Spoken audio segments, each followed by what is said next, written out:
नामवर गुलूकार जवाद अहमद से मिलने उनके घर जौहर टाउन लाहौर पहुंचे।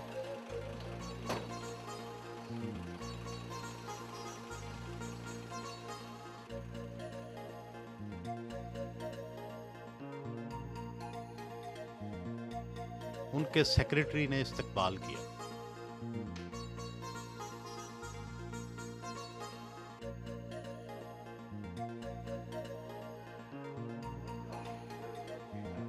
जवाद अपने वालिद के साथ नाश्ता करने में मसरूफ थे।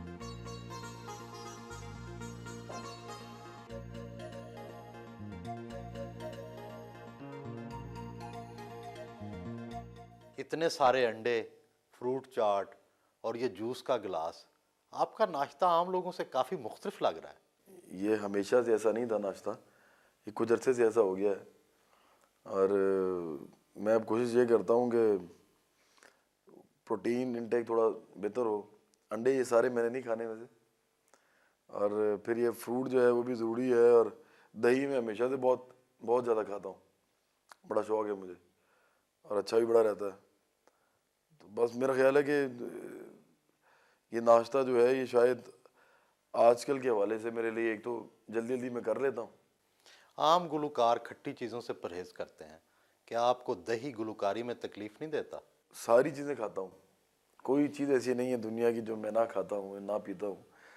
तो मतलब ठंडी गरम चाय हो गई, गरम से गरम, ठंडे से ठंडा जो है जूस हो गया, पानी मैं बहुत ही ठंडा पीता हूँ खाने के साथ, चावलों के साथ मैं पानी पी रहा होता हूँ। लोग आप कहेंगे कि ऐसा नहीं है अच्छा गले के लिए, लेकिन उसकी वजह है, मेरा ख्याल है कि मैं एक्चुअली सिंगर उस तरह नहीं हूँ। जैसे कहते हैं ना कि ये पैदा ही आदमी सिंगिंग के लिए हुआ है, मुझे आज तक कभी ऐसा नहीं लगा। सिंगिंग तो एक चलते चलते ज़िंदगी में एक चीज़ आई और उसको पकड़ लिया और वो चल रही है, लेकिन कभी भी उसको ऐसे करियर बनाने का लॉन्ग टर्म में सोचा नहीं, तो इसलिए सब कुछ खाते पीते हैं। बुनियादी तौर पर ये शरारती था, बच्चों के साथ जो इंटरेक्शन होता था इसका, किसी को लड़ा देना, किसी को कुछ कर देना, ये एक बहुत खरा सा आदमी है, कोई गलत बात ना करता है ना सुनता है। तो सीधा सीधा सा आदमी जो होता है ना, बिल्कुल अपराइट किस्म का। तैयार होकर बाहर जाने के लिए निकले।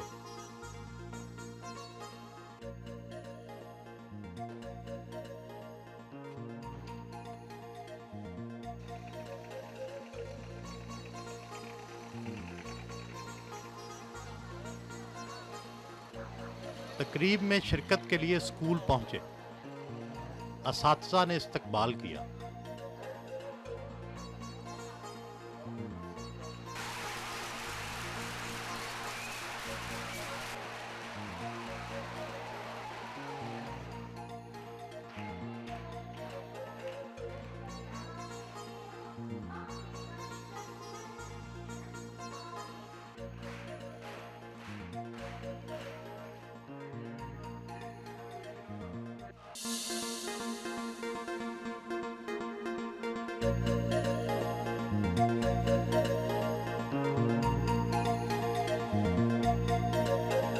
आपकी राय में पाकिस्तान के तालीमी निज़ाम में क्या ख़राबी है?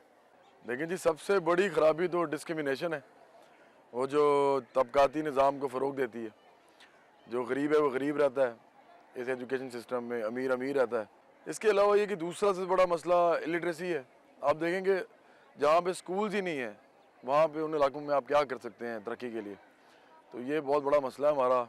आपके गानों को बच्चे ज़्यादा पसंद करते हैं, नौजवान या बूढ़े? अच्छा, मुझे इस बात की बड़ी खुशी है और फ़ख्र भी होता है, हालांकि ये सब अल्लाह ताला का करम है। मुझे तमाम जो है क्लासेस और तमाम सेक्शन ऑफ सोसाइटी वो प्यार करते हैं, मुझे ये लगता है, फील होता है। और उनमें फिर ये एज ग्रुप का कोई डिफरेंस नहीं है, मुझे बच्चों से लेके बूढ़े तक सब प्यार करते हैं। तकरीब खत्म हुई तो बच्चे ऑटोग्राफ्स के लिए टूट पड़े। आप कैसे ड्राइवर हैं, मोहतात या खतरनाक? मैं तो समझता हूँ कि मैं मोहतात ड्राइवर हूँ। एक ज़माने में ख़तरनाक करता था ड्राइविंग, और फिर छोड़ दी। जवाद के बचपन के स्कूल पहुंचे।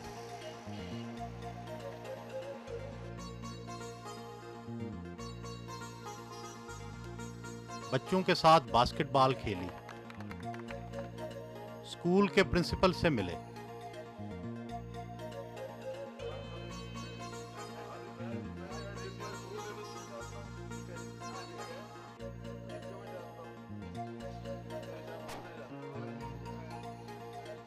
बचपन के स्कूल के साथ कौन सी यादें वाबस्ता हैं?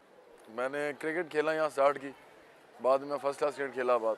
और उसके अलावा एक और बात कि मैं स्कूल में वाहिद था सिंगर, स्कूल के सॉन्ग्स किया करता था। तो मैं उसके अलावा मैं फिर डिबेट्स करता था, डेक्लेमेशन कॉन्टेस्ट में मैं जाता था, और फिर हर क्लास में फर्स्ट भी आया मैं स्कूल में।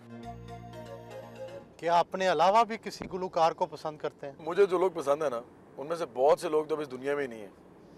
जैसे अमानत अली ख़ान साहब, नुसरत अली ख़ान साहब, तुफ़ैल नियाज़ी साहब, नूर जहाँ साहिबा, मेहदी साहब बता मुझे पसंद है, और वो अल्लाह ताला उनको याद रखे बहुत अरसा।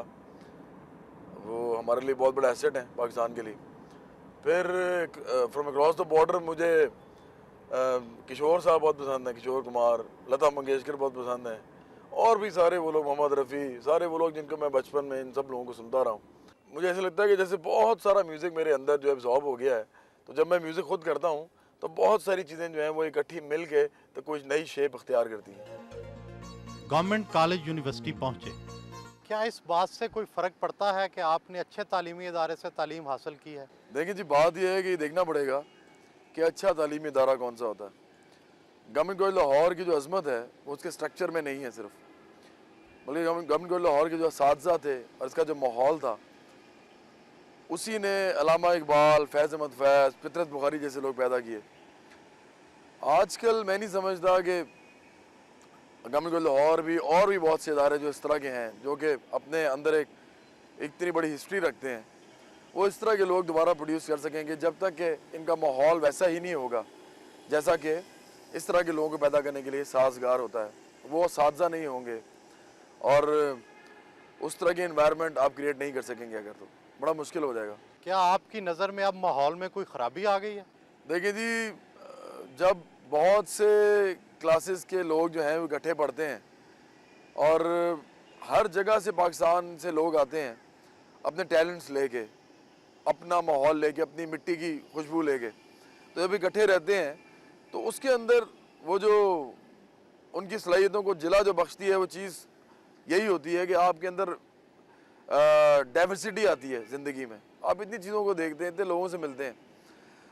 ये जो मेरा ख्याल है कि आजकल जो ऑटोनॉमी का एक मसला है, बड़े बड़े इदारों को ऑटोनॉमस किया जा रहा है, उसकी वजह से जो गरीब आदमी है या वो इस इलाके का आदमी जो कि गवर्नमेंट कॉलेज लाहौर में नहीं पढ़ सकता या ऐसे इदारों में और नहीं पढ़ सकता, वो अब ये करेगा, इससे ये होगा कि इस तरह के इदारों में एक ख़ास क्लास ही पढ़ सकेगी, और शायद वो जो एक खुले जहन के साथ एक बड़ा आदमी पैदा होता है, हर चीज़ अपने इर्द गिर्द देख के एक्सपीरियंस करके, वो थोड़ा सा मुश्किल या नामुमकिन भी हो सकता है।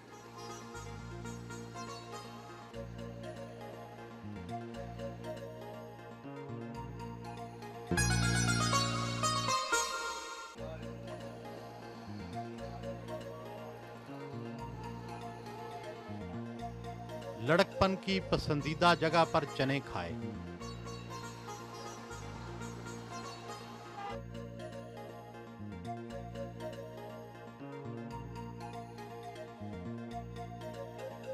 कौन सी अदाकारा अच्छी लगती है?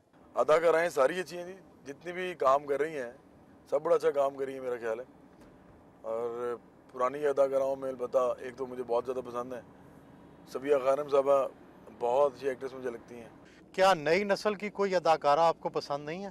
देखिए, मैं यही कहूँगा कि वो तो सारी जितनी लड़कियाँ अभी इस वक्त काम कर रही हैं वो सारी अच्छी हैं, सभी बहुत अच्छा काम कर रही हैं, इसलिए मैं एक का नाम तो ले नहीं सकता इस वक्त। इंजीनियरिंग यूनिवर्सिटी लाहौर पहुंचे।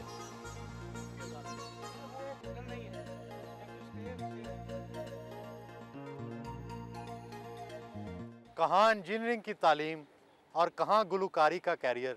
आप पढ़ते कुछ और रहे हैं और कर कुछ और रहे हैं। लेकिन जो इंजीनियरिंग की डिग्री जो थी वो तो इसलिए की थी क्योंकि मेरे वालिदैन प्रोफेसर थे और गैरतमंदी का तकाजा था कि मैं कोई प्रोफेशनल डिग्री ले लूँ। मेरे वालिद से भी चाहते थे। तो उसके अलावा ये कि जो म्यूज़िक है वो मुझे इसी यूनिवर्सिटी से मिला है। तो उस ज़माने में तालिब इल्म के ज़माने में मैं म्यूज़िक सोसाइटी का प्रेसिडेंट था। तो वहाँ से म्यूज़िक का शौक़ हुआ। तो जब यूनिवर्सिटी छोड़ी, डिग्री कर ली, मैकेनिकल इंजीनियर बन गया, तो फिर मुझे ख्याल आया कि अब मैं इसको प्रोफेशनली परस्यू करता हूँ उस करियर को। आप जैसे कई इंजीनियर और डॉक्टर तालीम हासिल करने के बाद अपना प्रोफेशन बदल लेते हैं। ये तो वसाइल का सरासर ज़िया नहीं? लेकिन मैं तो यहाँ यही कहूँगा कि जो लोग इंजीनियरिंग यूनिवर्सिटी लाहौर में या किसी मेडिकल कॉलेज में डॉक्टर या इंजीनियर बनने के लिए दाखिल होते हैं, उनको तो वही काम करना चाहिए, बाद में उनको प्रैक्टिस भी करना चाहिए इस प्रोफेशन के अंदर। लेकिन जो लोग मेरे जैसे हैं, जो कि ज़िंदगी में करना कुछ और चाहते हैं, लेकिन वो मजबूरी से डिग्री करते हैं, प्रोफेशनल डिग्री लेनी होती है उन्होंने, तो वो अगर कुछ और करें तो कोई मज़ायका नहीं, मेरा ख्याल है।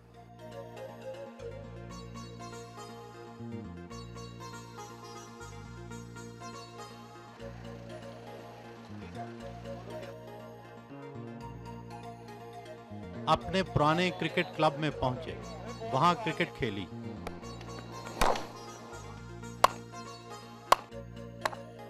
क्या क्रिकेट और गुलकारी का आपस में कोई ताल्लुक है?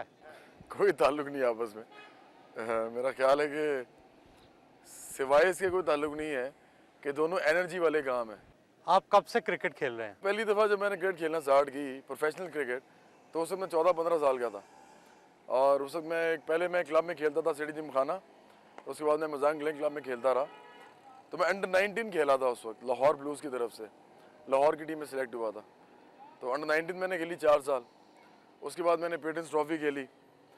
फिर मैंने फ़र्स्ट क्लास क्रिकेट, मतलब मैं काफ़ी सारी खेला हुआ पाकिस्तान की। आखिरी मैच मेरा ज़िंदगी का जो था वो विल्स कप का मैच था, और मैंने 7 साल पहले वो आखिरी मैच खेला था। और मैंने पाकिस्तान यूनिवर्सिटीज़ की नुमाइंदगी की थी, यूनिवर्सिटी ग्रांट्स कमीशन की। उसके बाद मैंने प्रोफेशनल क्रिकेट छोड़ दी। आप बॉलर अच्छे थे या बैट्समैन? जी, मैं बैट्समैन था। मैं ओपनिंग बैट्समैन था, ओपन किया करता था इनिंग। क्या ओपनिंग पोजीशन पर खेलने से आपको गुलकारी में मदद मिली? हाँ, मुझे बिल्कुल मिली, क्योंकि जब मैं कॉन्सर्ट करता हूँ तो पहला गाना जब आप गाते हैं तो आपको लोगों को इन्वॉल्व करना पड़ता है, और आपको अंदर से अपनी वो जो है ना फियर और शाइनेस वो ख़त्म करनी पड़ती है। तो जब आप ओपन करने जाते हैं ना इनिंग्स, तो कुछ ऐसा ही एहसास होता है।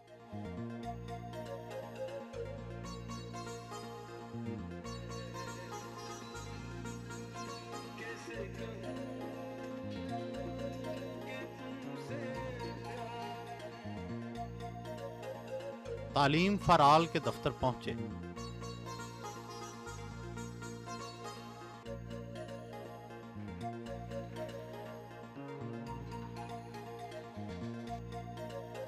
अपने फलाही इदारे की स्टाफ मीटिंग की सदारत की। तालीम फराल है क्या और ये दूसरे अदारों से किस तरह मुख्तलिफ है? तालीम फॉर ऑल पाकिस्तान में तालीम फैलाने के लिए ही बनाया गया है एक अदारा। लेकिन हम इसको जिस तरह डिस्क्राइब करते हैं ना, इसकी जो वजह बनाने की और इसका मकसद बनाने का, वो है कि हम नेशन बिल्डिंग प्रोग्राम कहते हैं इसको। और कौम को बनाने का प्रोग्राम क्या हो सकता है, उसकी मिसाल आपको अलीगढ़ यूनिवर्सिटी से मिल सकती है, या आपको उसकी मिसाल उन तमाम अदारों से मिल सकती है जिन्होंने मुल्कों के अंदर जहाँ जहाँ पे वो कायम किए गए, बाकायदा नेशन बिल्डिंग के लिए वो मददगार साबित हुए या साजगार उन्होंने माहौल फराहम किया। पाकिस्तानी गुलकारों और अदाकारों में रफ़ाई अदारे बनाने की दौड़ लगी हुई है। आपके ख्याल में ये फैशन है या मिशन? मैं बाकियों के बारे में तो कुछ नहीं कह सकता, अल्लाह ताला उनको हिम्मत दे अच्छे काम करने की। लेकिन अपने बारे में ये बता सकता हूँ कि मेरे दोस्त इस बात के गवाह हैं। वो दोस्त जो मेरे साथ स्कूल में पढ़ते थे, जो कॉलेज में पढ़ते थे, जो यूनिवर्सिटी में मेरे साथ रहे हैं, और जो मेरे साथ क्रिकेट खेलते रहे हैं, जिन्होंने मेरे साथ म्यूज़िक किया, वो सब जानते हैं कि मैं शुरू से ही कुछ ना कुछ करना चाहता था पाकिस्तान के लिए। तो अपने हवाले से तो मैं यही कहूँगा कि ये मेरा मिशन ही है, और मैं तो मरते दम तक इंशाल्लाह ताला इसी मिशन के साथ ही रहूँगा। आप चंदा कैसे मांगते हैं और किस किस से मांगते हैं?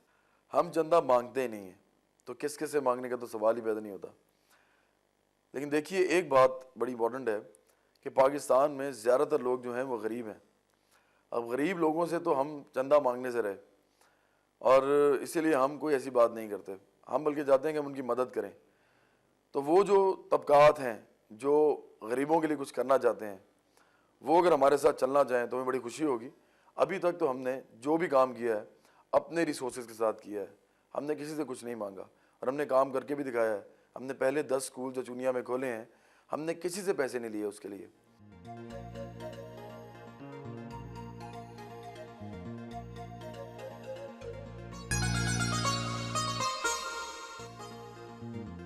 वापस अपने घर पहुंचे।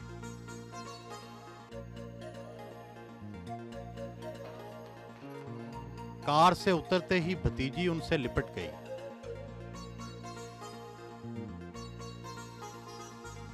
उन्होंने घर के अंदर ही जिम बना रखा है, वर्जिश की।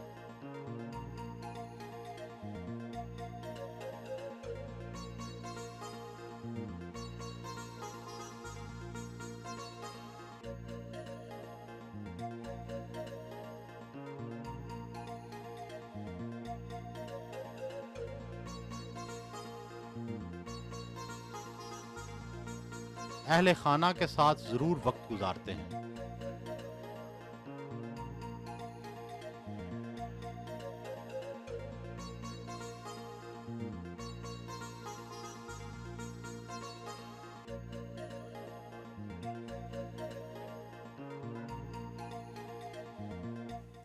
शोहरत मेरा ख्याल है जब इंसान को मिलती है तो उसमें तब्दीली अक्सर तो आ जाती है, लेकिन जवाद के हवाले से मैं यही बात करूँगी कि इसमें मैंने अपना जो हमारा हल्का है जिसमें ये मूव करता है, उसमें इसमें बज़ाहिर कोई तब्दीली पैदा नहीं हुई।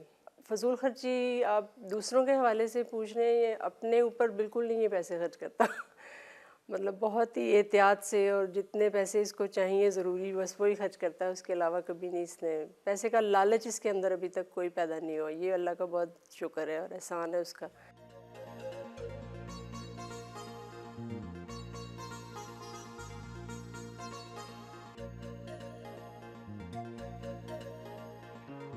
उन्हें मुताले का भी शौक है।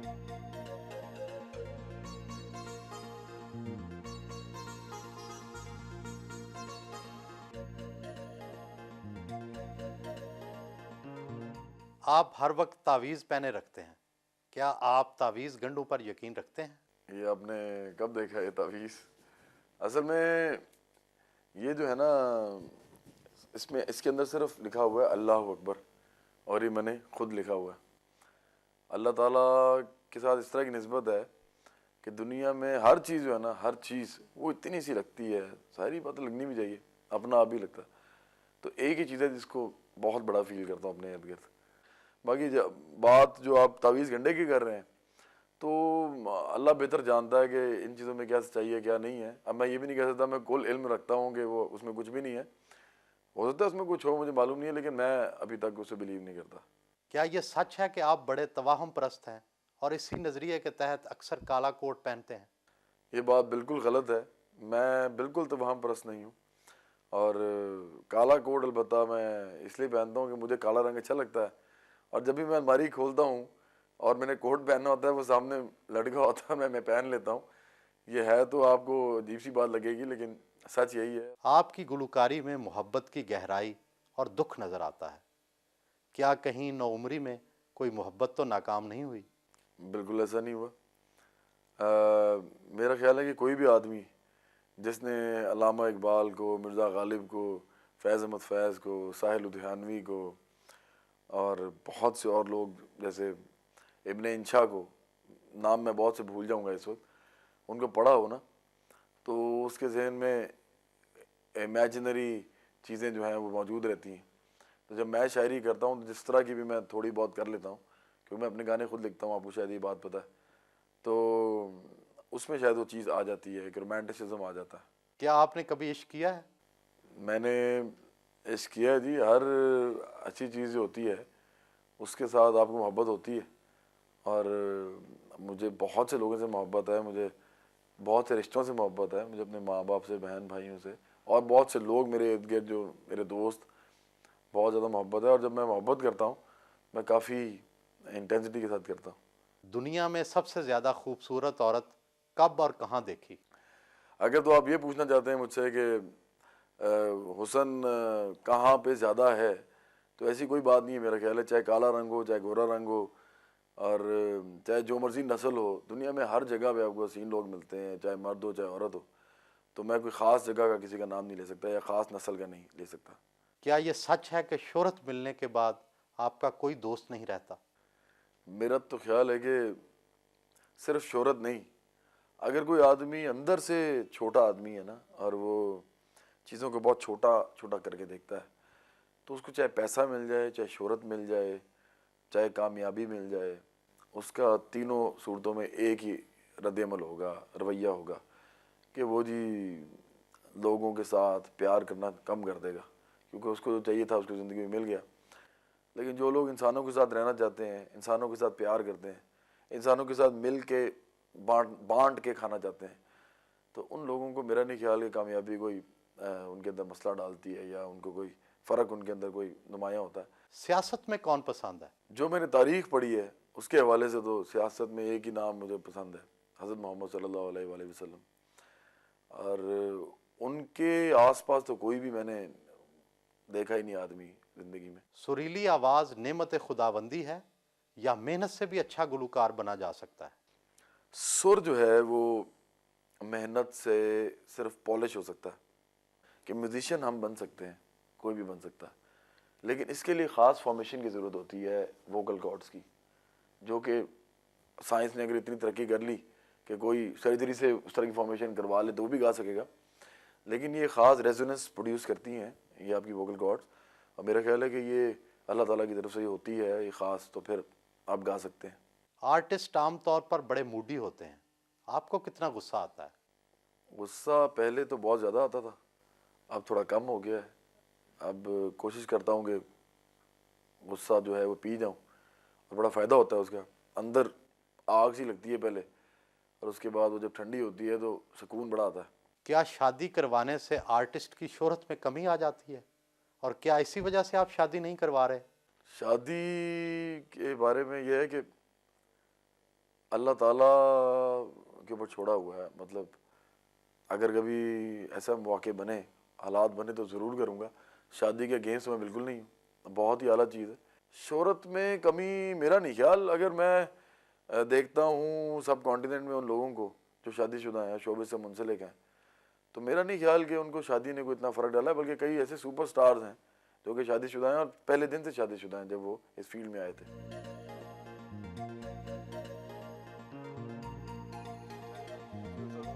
रात गए उनसे इजाज़त चाहिए,